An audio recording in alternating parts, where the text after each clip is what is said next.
Hi everyone, this is Rachel with Rachel's Wig Reform. I have a new wig to show you today. I purchased this wig at Wig Studio One in the clearance section. If you have not checked out Wig Studio One's clearance section yet, do yourself a favor. They have some great wigs there for great prices. Plus, every now and then they'll run these flash sales where you get an additional 20% off. It is fabulous, but just a little bit of advice: if you see a wig that you like, don't hesitate. That is like the only one that's available. So get it in your cart and purchase it. Now, the one thing about those wigs is they are a final sale. So that is just something to keep in mind. I purchased her off from that clearance section. This is Wynter by Estetica in the color silversunrt8. I wasn't for sure about her, but with the price that I was paying for her, I thought, what the heck, I'm going to get her. She has a monofilament part and a lace front, and then just your basic open wefted cap. Silver Sun is a silvery platinum color with a dark root.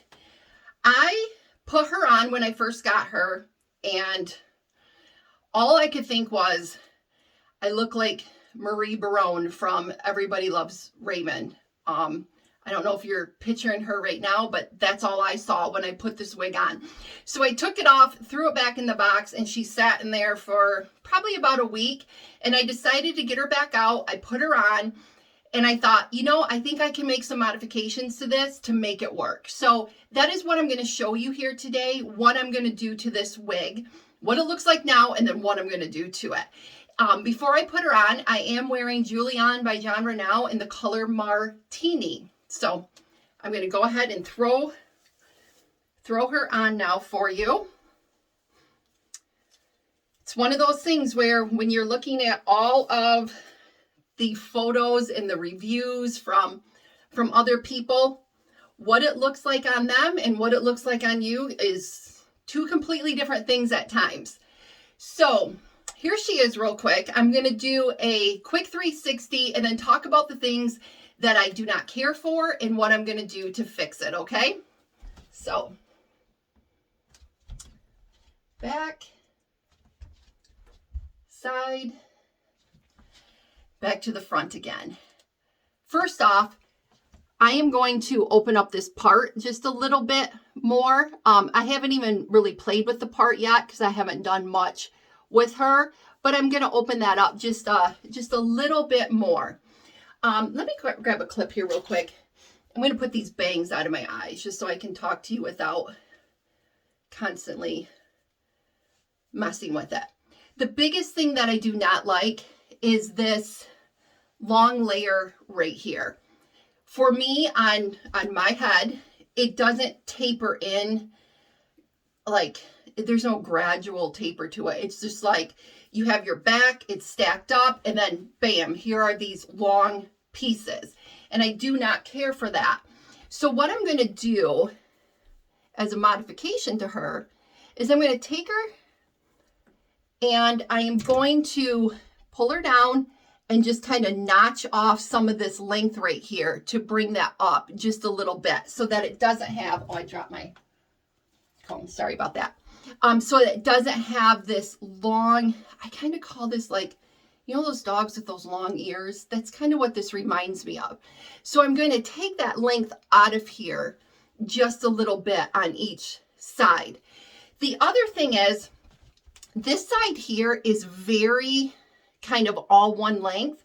So after I get the length taken off, I'm going to put in some face framing layers around here. And I'm going to show you how I'm going to do that. Now you might be thinking, why don't you just show us how you're going to cut this on this video?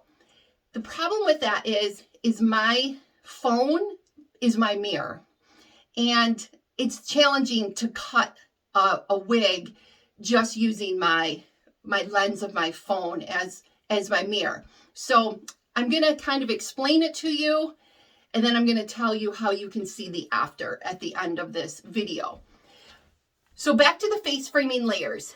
The pieces around here, they have there's a little more layering to it on this side, and then plus the bang has some layering.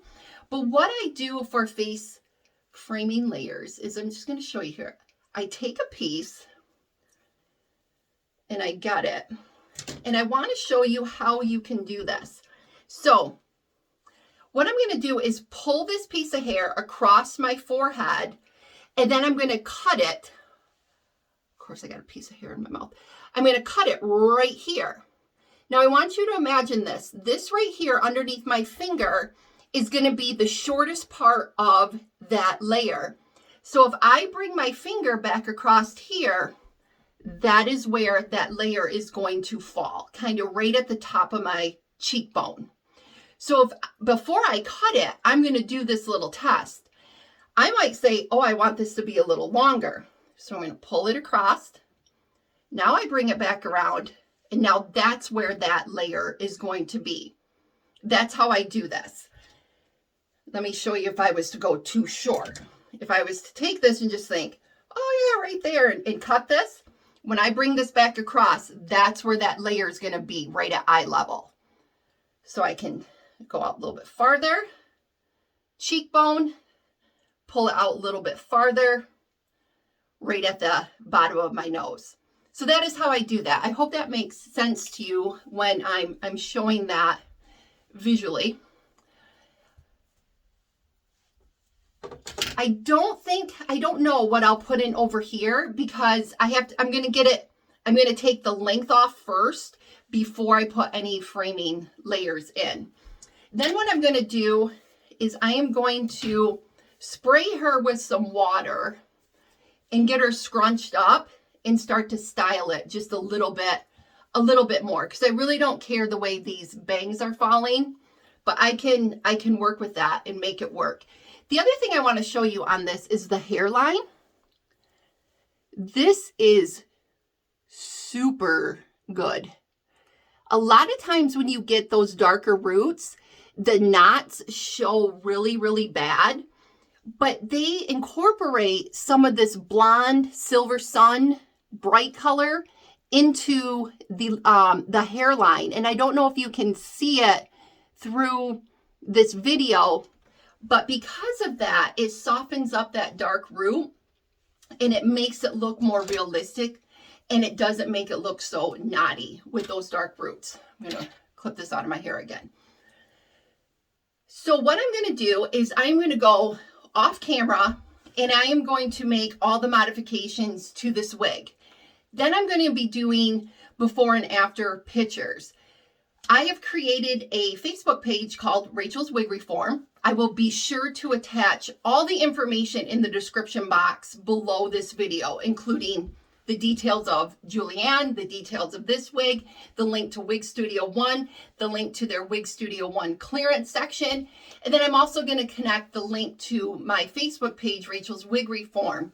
And then you can go there and see the before and after pictures.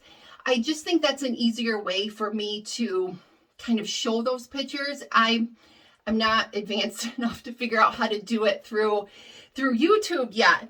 So be sure to follow all of those links so that you can see the before and after pictures of Wynter by Estetica. And if you haven't subscribed to my channel yet, please do so. And that is it for today. We will be talking with you soon.